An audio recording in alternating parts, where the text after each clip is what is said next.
বাবা রে, লোকগুলো যে হারে তাড়া করছে ধরতে পারলে ওদের মেরেই ফেলবে।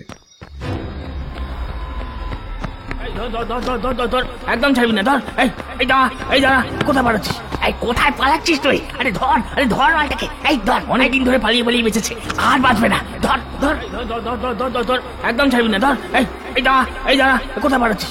কোথায় পালাচ্ছিস তুই? আরে ধর। বাবা রে, এবার কোথায় যাই? এদের হাতে ধরা তো দেওয়া যাবে না। ওই তো সামনে রেল লাইন দেখা যাচ্ছে। হাবু নিজের প্রাণ বাঁচাতে রেল লাইনের উপর উঠে রেল লাইন বরাবর দৌড়তে শুরু করল। কি কুক্ষণেই যে চুরি করতে ঢুকলাম, আজকে প্রাণ নিয়ে বাড়ি ফিরতে পারলে হয়।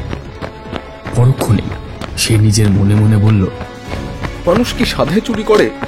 আমার কি প্রাণের ভয় নেই? সামনেই তো আমার মেয়েটার বিয়ে। শ্বশুর বাড়ি থেকে বলেছে 2 ভরি সোনা না দিতে পারলে এই বিয়ে সম্ভব না। নইলে থোড়াই আমি কুসুমগঞ্জ থেকে এত দূর রঘুনাথপুর আসি। তার উপর আবার এখানকার স্টেশনটার নাম খুব একটা ভালো না।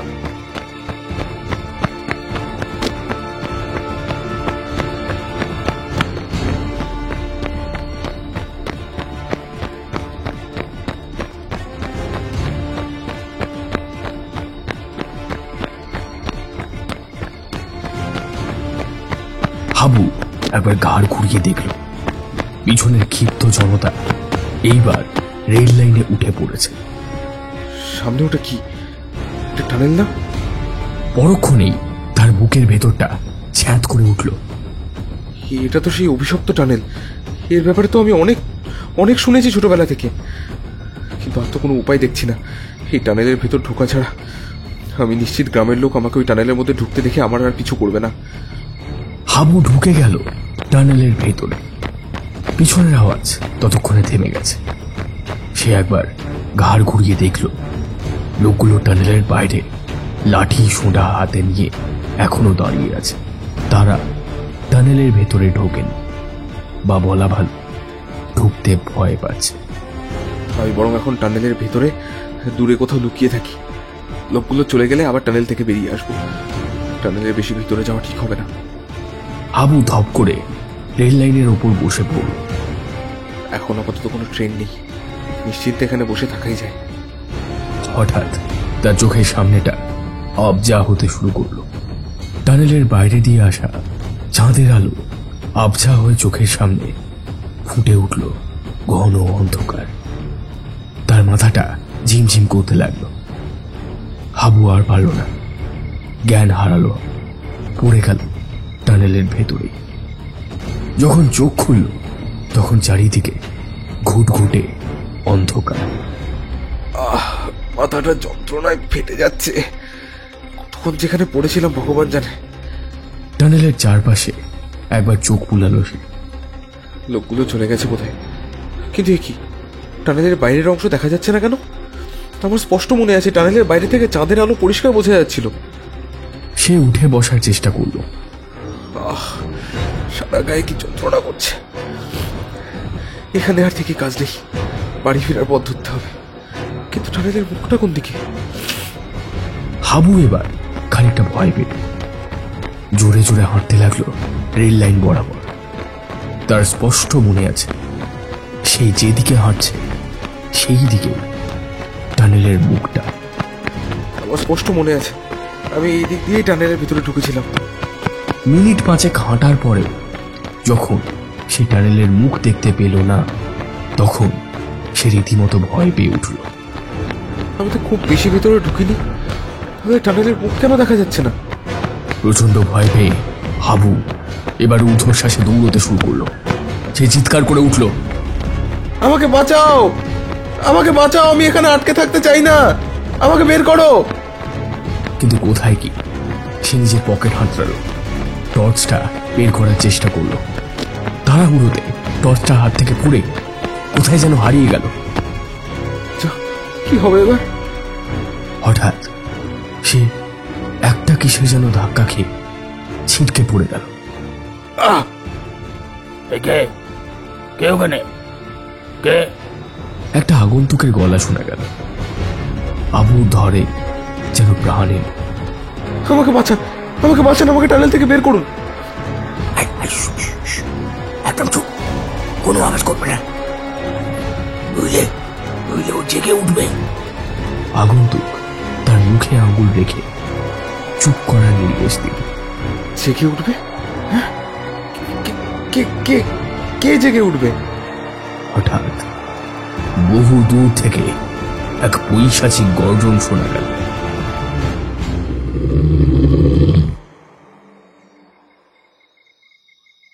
বাবা সৌমেন, অনেক রাত তো হয়ে গেল।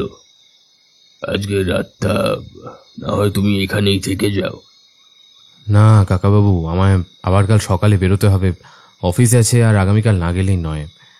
কি যে করি, আজকে বাড়ি পৌঁছতেই হবে, কালকে সকালের জন্য ওয়েট করলে চলবে না। কিন্তু না কাকাবাবু, আপনি বুঝছেন না, আমায় যে করেই হোক কালকে সকালে অফিসে একটা প্রেজেন্টেশন জমা দিতেই হবে, নইলে আমার চাকরি চলে যেতে পারে। আচ্ছা আচ্ছা, এতই যখন দরকারি ব্যাপার, তাহলে তোমাকে আর খামোখা আটকে রেখে লাভ নেই। কিন্তু কিন্তু কি কাকাবাবু? তুমি আজকে যেই স্টেশন দিয়ে ফিরবে, সেই স্টেশনটা খুব একটা ভালো নয়। সেই ট্রেনটা যদি না পাও, তাহলে সারা রাত ওই স্টেশনেই কিন্তু কাটাতে হবে তোমাকে। আচ্ছা কাকাবাবু, এবার আমি চলি। দুদিন আপনার বাড়িতে থেকে খুব ভালো লাগলো। পরের বার একটু বেশি সময় নিয়ে এসো, কেমন? আচ্ছা কাকাবাবু, চলি। সৌমেন বেরিয়ে পড়ল। কাকাবাবুর বাড়ি থেকে 8 ঘন্টার বাস, তারপর বাস স্টপ থেকে মিনিট 10 হাঁটলেই বনগাঁ স্টেশন। খুব জোরে জোরে সে পা চালাচ্ছে। যে করেই হোক শেষ ট্রেনটা তাকে ধরতেই হবে, নইলে এই অজপাড়াগা স্টেশনে সারা রাত কাটাতে হতে পারে তাকে। হাত ঘড়ির দিকে তাকিয়ে একবার সময়টা দেখে নিল সে। শেষ ট্রেন আসতে এখনো মিনিট 5 বাকি। আশা করা যায় ঠিক সময়ের মধ্যেই স্টেশনে পৌঁছে যাবে সে। এক প্রকার দৌড়তে দৌড়তেই বনগাঁ স্টেশনে এসে পৌঁছয় সৌমেন। না, এখনো ট্রেন এসে পৌঁছয়নি। তার মানে তাকে আর রাতটা এখানে কাটাতে হবে না। কিন্তু টিকিট কাউন্টারের কাছে আসতেই একটা জটলা দেখতে পায় সৌমেন। বোধহয় স্টেশন মাস্টার। তাকে ঘিরে বেশ কিছু লোক, তারা সবাই হই হট্টগোল করছে। কি হলো কেসটা? একবার দেখতে হবে তো। আচ্ছা, শেষ ট্রেন এখনো যায়নি তো? আরে মশাই, ট্রেনের কথা ছাড়ুন, আজকে কোনো ট্রেনই চলবে না। কেন? কি হলো হঠাৎ? আর বলবেন না মশাই, স্টেশন পেরিয়ে বল্লভপুর লাইনে একটা একটা খাল রয়েছে, তার উপরে যে রেল ব্রিজটা আছে না, ওইখানেই একটা কাটা পড়েছে আর সন্ধ্যে 6টার ট্রেনে। এই এখন লাশ নিয়ে যাওয়া হচ্ছে, তারপর কখন ট্রেন চলবে তা জানা নেই। সে কি মশাই, তাহলে কি হবে? তাহলে আবার কি, কালকে সকালের আগে আর কোনো ট্রেন চলবে না। এই আপনারা একটু সাইড দিন তো। স্টেশন মাস্টার সবাইকে সরিয়ে একটু ফাঁকা মতো জায়গা বার করল। সৌমেন স্পষ্ট দেখতে পেল একটা স্ট্রেচারে করে লাশ নিয়ে যাওয়া হচ্ছে। ছোটবেলা থেকেই রক্তারক্তি একদম সহ্য হয় না সৌমেনের, তাই ঘাড় ঘুরিয়ে নিল সে। না চাইতেও দেখতে পেল লোকটার পরনে লাল জামা রক্তে আরো লাল হয়ে উঠেছে। তার হাত ঘড়িটা ভেঙে চুরমার হয়ে গেছে, তাতে সময় দেখাচ্ছে 1:30। কিন্তু এখন তো সবে 9টা বাজে, তাহলে ওই হাত ঘড়িটায় 1:30টা দেখাচ্ছে কেন? নিশ্চয়ই খারাপ হয়ে গেছে। নিজেকে মনে মনে বোঝালো সৌমেন। এবার কি করবো তাহলে? কাল সকালের আগে তো আর কোনো ট্রেন নেই, তাহলে কি কাকাবুর বাড়ি আবার ফেরত চলে যাব? কিন্তু তাই বা যাবো কি করে? ফেরত যাবারও তো বাস নেই। হাত ঘড়িটার দিকে একবার তাকালো সে। হ্যাঁ, শেষ বাস পাওয়ার আর কোনো চান্সই নেই, বাস ছেড়ে দিয়েছে অনেকক্ষণ আগেই। একটু দূরে গিয়ে একটা বেঞ্চির ওপর ধপ করে গিয়ে বসে পড়ল সে। ততক্ষণে স্টেশন ফাঁকা হতে শুরু করেছে। যে যার নিজের বাড়িতে ফিরে যেতে শুরু করেছে। কিন্তু তার তো আর যাওয়ার কোনো জায়গা নেই। শেষ বাস তো অনেকক্ষণ আগেই বেরিয়ে গেছে। এখন তো সেখানেও ফিরে যাওয়া যাবে না। ধুর, কাকাবাবুর কথা শুনে আজকে রাতটা ওখানে কাটিয়ে দিতে পারলেই ভালো হতো।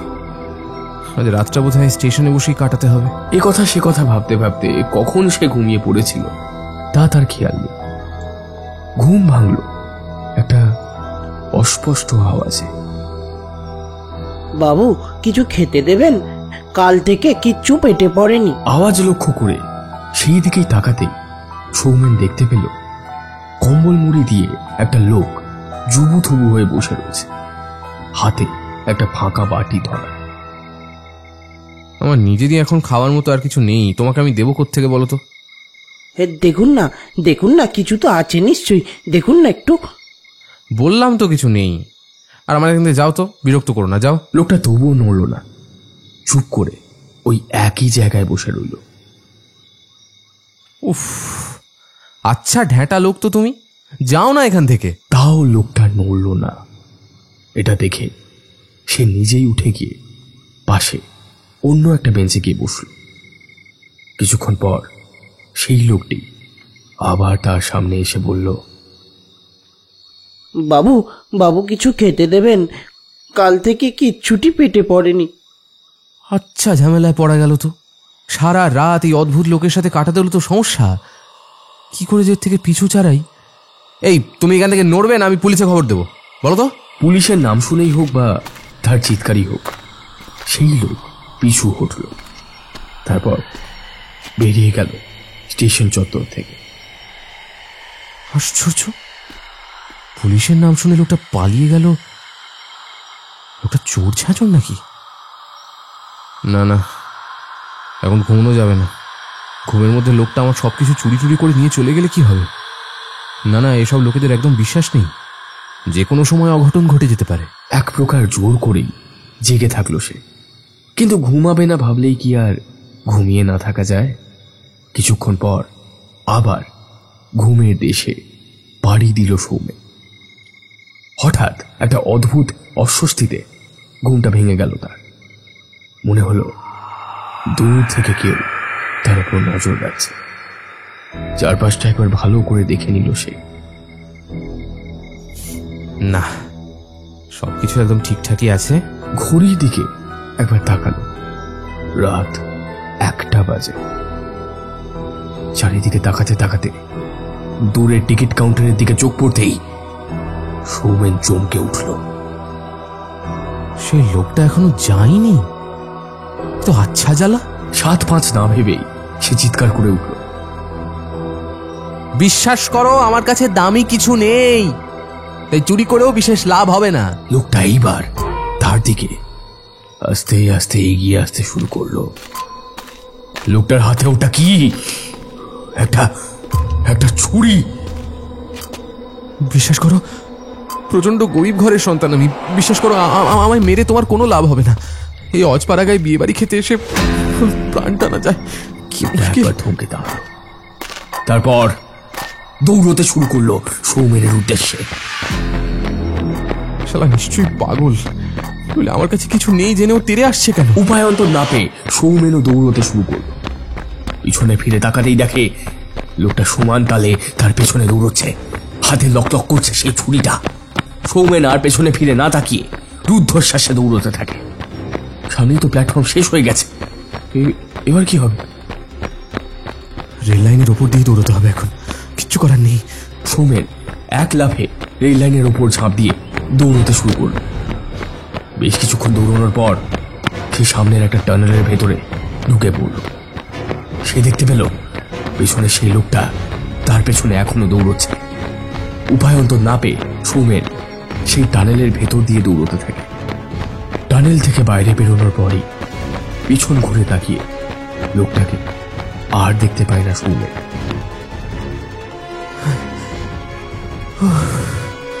যাক বাবা, লোকটা পিছু ছাড়লো। তবে কোন পাগলের পাল্লায় পড়েছিলাম কে জানে। এখন কি হবে? এখন তো ফিরে যাওয়া যাবে না। ওই পাগল নিশ্চয়ই আমার জন্য ওখানে অপেক্ষা করছে। নিশ্চয়ই আমার সমস্ত জিনিসপত্র চুরি হয়ে গেছে। তা যাকগে, আগে নিজে তো বাঁচি, তারপর না হয়। এই কথা ভেবে সৌমেন বনগার উল্টো দিকে হাঁটা শুরু করে।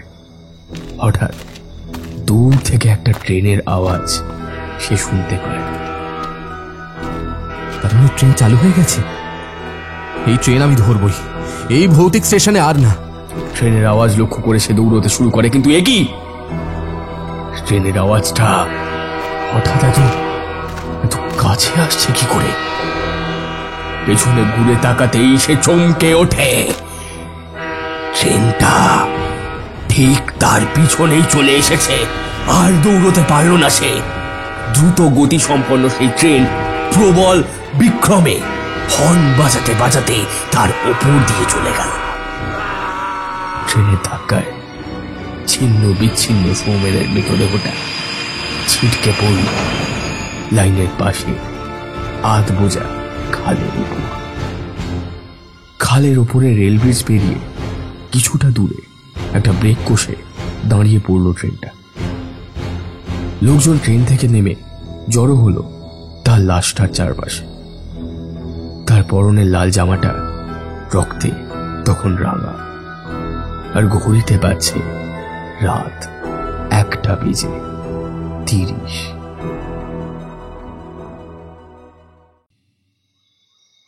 বাবা সৌমেন, অনেক রাত তো হয়ে গেল। আজকে রাতটা না হয় তুমি এখানেই থেকে যাও। না কাকাবাবু, আমায় আবার কাল সকালে বেরোতে হবে, অফিস আছে, আর আগামীকাল না গেলেই নয়। কি যে করি, আজকে বাড়ি পৌঁছতেই হবে। কালকে সকালের জন্য ওয়েট করলে চলবে না।